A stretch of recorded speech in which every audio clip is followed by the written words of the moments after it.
चुनाव तो बहुत लोग लड़ते हैं साहब, चुनाव तो बहुत लोग लड़ते हैं साहब, लेकिन तुम चुनाव लड़ो और हार जाओ और फिर मुस्कुराओ, तब जाने तुम राजा हो। नमस्कार साथियों, मैं आनंद आर्या आप सभी का स्वागत करता हूं इस चैनल पर। और आज हम डिस्कस करने वाले हैं, जैसा कि आपने जान गया होगा, आप समझ गए होंगे, क्योंकि इन दिनों जो सुर्खियों में चल रहे हैं वो अवध ओझा साहब हैं। और ये सुर्खियों में चलने का कारण भी आज हम डिस्कस करने वाले हैं और ये भी बताने वाले हैं, भैया जब चुनाव हार भी गए हैं ना, फिर भी अभी सुर्खियां बटोर रहे हैं। सभी जगह आप देखेंगे, न्यूज में, चाहे आप इंस्टा में देख लीजिए, ट्विटर में देख लीजिए, कहीं भी आप सोशल मीडिया में देखिए, सब जगह चर्चा चल रहा है तो अवध ओझा का चल रहा है। क्योंकि ये कुछ दिन पहले राजा बनने का तरीका बताते थे, टेक्निक बताते थे, भैया आप राजा कैसे बनोगे। और वही अब कहा जा रहा है कि जो राजा बनने की रणनीति बता रहे थे वही खुद राजा नहीं बन पाए, यानी कि खुद विधानसभा का चुनाव नहीं जीत पाए।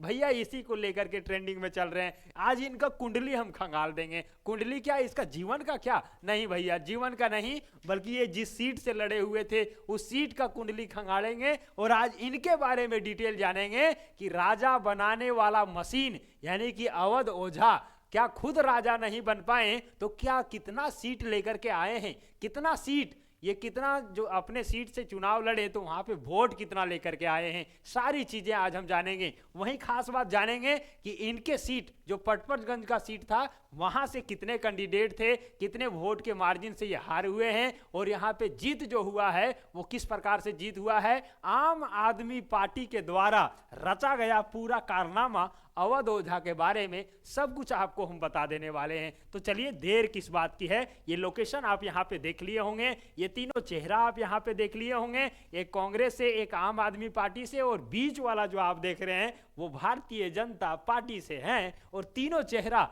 जो पटपटगंज का आपको यहाँ पे देखने को मिल रहा है, यही आप यहाँ से कल्पना कर पाएंगे और सारी चीजें आप यहाँ पे भली भांति समझ पाएंगे। तो चलिए, देर नहीं करना है। तो ये है पटपटगंज का सीट और पटपटगंज का सीट में हम सभी कुछ देखने वाले हैं। चलिए शुरू करते हैं। सबसे पहले तो आपको यहाँ से हम बता दें, क्या क्या बता देंगे, तो सबसे पहले आप ये चीजें जान लीजिए। यहाँ से आप देखेंगे तो बहुत सारा चीज क्लियर हो जाएगा। क्या होगा सर? तो आप देखेंगे ये है पटपटगंज का, है ना, एनसीटी ऑफ दिल्ली में आता है। और यहाँ से जो जीत करके आए हुए हैं वो भारतीय जनता पार्टी से हैं। रविंदर सिंह नेगी इनका नाम है, जिनको हम लोग रवि नेगी भी कहते हैं शॉर्ट में। भैया भारतीय जनता पार्टी के हैं, बीजेपी से हैं। तो भाई बीजेपी से यहाँ पे जो है परचम लहरा दिए। ये सीट जो है ना पटपटगंज, इनका हम बायोडाटा आपको बताएंगे और 2003 से अभी तक आपको जो है ना कुंडली खंगाल के दे देंगे, वेट करिए। और जो अवध ओझा साहब हैं आम आदमी पार्टी से हैं। कहाँ से हैं? आम आदमी पार्टी से हैं। आम आदमी पार्टी से, एएपी से हैं भैया, आम आदमी पार्टी से रहे, इनको टिकट दिया गया। लेकिन इनके पहले यहाँ से कौन लड़ते थे और कौन जीत करके आते थे, तो ये सीट भी आम आदमी पार्टी का ही है, वो भी आपको बताएंगे। दिल थोड़ा थाम करके रखिए। तो अवध ओझा आम आदमी पार्टी से दूसरे पायदान पर रहते हैं। वोट का मार्जिन कितना होता है, तो जो जीते हैं ना वो टोटल 74,060 वोट लेकर के आए हैं। कितना लेकर के आए हैं सर? 74,060 वोट लेकर के आए हैं। कौन? रवि नेगी लेकर के आए हैं भारतीय जनता पार्टी से। अवध ओझा कितना लेकर के आए? जो राजा बनाने का मशीन ही है, सबको राजा बनाने की बात करते हैं कि भैया राजा बन जाओगे, ये चीजें फॉलो कर लो। लेकिन ये राजा तो नहीं बन पाए, लेकिन दूसरे पायदान पर इस सीट पर से रहते हैं। और टोटल जो वोट लेकर के आते हैं 45,988 वोट लेकर के आते हैं।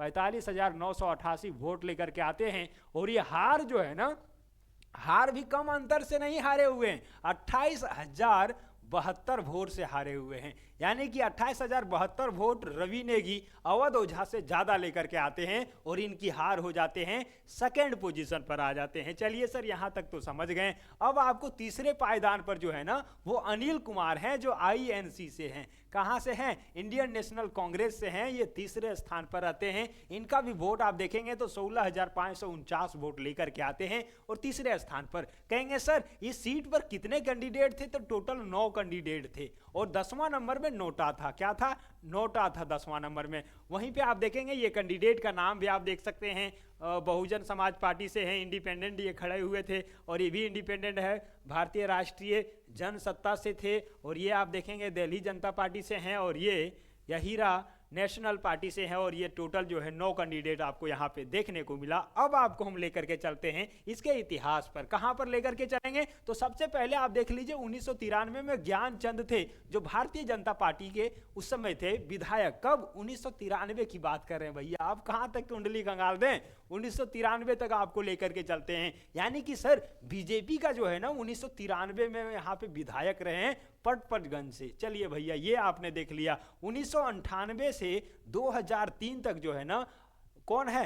अमरीश सिंह गौतम, और ये आईएनसी से रहे हुए हैं, इंडियन नेशनल कांग्रेस से रहे हुए हैं विधायक। यहां से क्लियर हो गया। और 3 से 1998 से 2003 और 2003 से 2005 ये 8 तक भी कौन रहते हैं? तो इंडियन नेशनल कांग्रेस से ही रहते हैं। उसके बाद आपको लेकर के आते हैं 2008 में अनिल जो है ना चौधरी यहाँ से जीत जाते हैं। ये भी कौन कहाँ से रहते हैं? तो ये भी रहते हैं इंडियन नेशनल कांग्रेस से ही रहते हैं। उसके बाद आता है आम आदमी पार्टी का एकदम से आंधी कह लीजिए, तूफान कह लीजिए, वो आता है। क्या है? तो मनीष सिसोदिया यहाँ से उसके बाद बनते हैं। कब बनते हैं सर? 2013 में आम आदमी पार्टी का आंधी आता है और उसी आंधी में 2013 में ही मनीष सिसोदिया पटपटगंज से विधायक बन जाते हैं। उसके बाद ये हारने का नाम ही नहीं ले रहे थे। कब तक नहीं हारे? तो देखिए 2013 से 2015 रहे, 2015 से 20 रहे और 20 से 25 भी मनीष सिसोदिया ही रहे।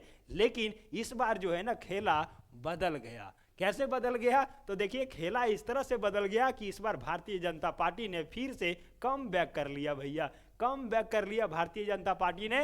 यानी कि 1993 में विधायक बना भारतीय जनता पार्टी का और वो रिपीटेशन 2025 में हमको देखने को मिला। और 2025 में रविंदर सिंह नेगी जो अभी आपको बताएं कि पहले पायदान पर है 70,000 प्लस वोट ला करके वही यहाँ पे भारतीय जनता पार्टी से अपना परचम लहरा दिए। अब चलिए आपको थोड़ा सा हम डिटेल में लेकर के चलते हैं। डिटेल में क्या लेकर के चलिएगा सर? तो आपको 2003 से हम लेकर के चलते हैं। 2003 का आप आंकड़ा देख लीजिए, ये आपको 2003 का आंकड़ा दिखेगा। इंडियन नेशनल कांग्रेस में उस समय अमित सिंह गौतम जो है वो जीत हासिल किए थे और भारतीय जनता पार्टी दूसरे पायदान पर थे। यहाँ पे ज्ञानचंद इसका जो है कैंडिडेट थे भारतीय जनता पार्टी का। 2008 का कारनामा आप देखेंगे तो इंडियन नेशनल कांग्रेस उस समय भी जीत गए थे 2008 में भी, और अनिल चौधरी वहां से विधायक बन गए थे। भारतीय जनता पार्टी से नकुल भारद्वाज दूसरे स्थान पर रहे थे। वोट का मार्जिन भी बहुत कम आपको देखने को मिल रहा होगा। इसके बाद आपको लेकर के चलते हैं सर 2008 तो हमने देख लिया। 2008 के बाद आपको लेकर चलते हैं 2013 में जब चुनाव हुआ तो 2013 में भी आम आदमी पार्टी से मनीष सिसोदिया का एंट्री हो जाता है भैया। कांग्रेस अब चल गया कहां पे? दूसरे जगह पर चला गया। यानी कि कांग्रेस का स्थान आप देखेंगे तो तीसरे पायदान पर आएगा और दूसरे पायदान पर यहां पे भी नकुल भारद्वाज को आप देख सकते हैं। यानी कि अब से क्या कह लीजिए सर 2013 से जो है ना आम आदमी पार्टी का परचम लहराना शुरू हो गया था।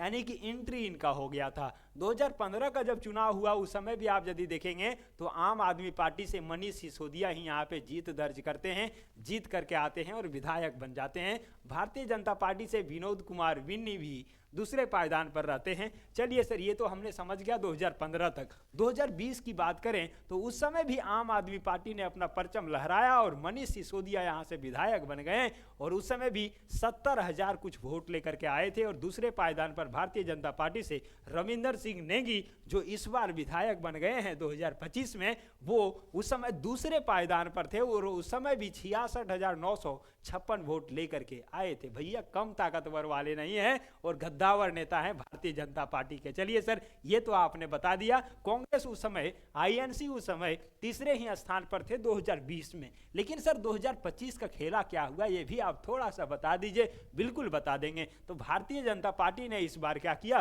कम बैक कर लिया है और जीत दर्ज किया है। तो आप देख लिए रविंदर सिंह नेगी जो 2020 में दूसरे पायदान पर थे भारतीय जनता पार्टी से, और भारतीय जनता पार्टी से पहले पायदान पर आ जाते हैं रविंदर सिंह नेगी जो 74,060 वोट लेकर के आते हैं और जीत दर्ज करते हैं। लेकिन अब कहेंगे सर आम आदमी पार्टी से मनीष सिसोदिया यहाँ पे थे 2020 में, लेकिन इस बार क्या हुआ? तो सबको पता है आम आदमी पार्टी से मनीष सिसोदिया इस सीट से नहीं लड़ते हैं और एक नया चेहरा, फेमस चेहरा, एक टीचर, एक यूट्यूबर कह लीजिए, एक सोशल मीडिया, एक जो यूपीएससी का टीचर कहिए, उनको सीट दे दिया जाता है। यानी कि अवध ओझा जो राजा बनाने की बात कहते हैं, उनको ये सीट दे दिया जाता है और आम आदमी पार्टी से ये हार जाते हैं, दूसरे स्थान पर रह जाते हैं। तो ये आप 2025 तक का आंकड़ा यहाँ पे देख पाएँ। तो आपको ये पूरी जानकारी कैसा लगा? पड़पतगंज जो है सीट इतना फेमस सीट हो गया था, इतना ट्रेंडिंग सीट हो गया था, बस एक चेहरा के कारण। वो अवध ओझा है और अवध ओझा सभी को ये बता भी दिए कि चुनाव कैसे लड़ा जाता है। भले वो जीत ना पाए हों, लेकिन वोट अच्छा खासा लेकर के आए, 45,000, भले 28,000 प्लस वोट से वो हार गए हैं, कोई बात नहीं है। लेकिन इसीलिए कहते हैं कि आप यदि चुनाव लड़ें, चुनाव तो सब कोई लड़ते हैं, लेकिन आप चुनाव लड़ें और हार जाएं, फिर भी आप मुस्कुरा रहे हों, तो उसी को राजा कहते हैं। इनके शब्दों में आप ये कह सकते हैं। तो चलिए, ये सेशन आपको कैसा लगा कमेंट बॉक्स में जरूर बताइएगा। मिलते हैं किसी अगले सेशन में, तब तक के लिए जय हिंद।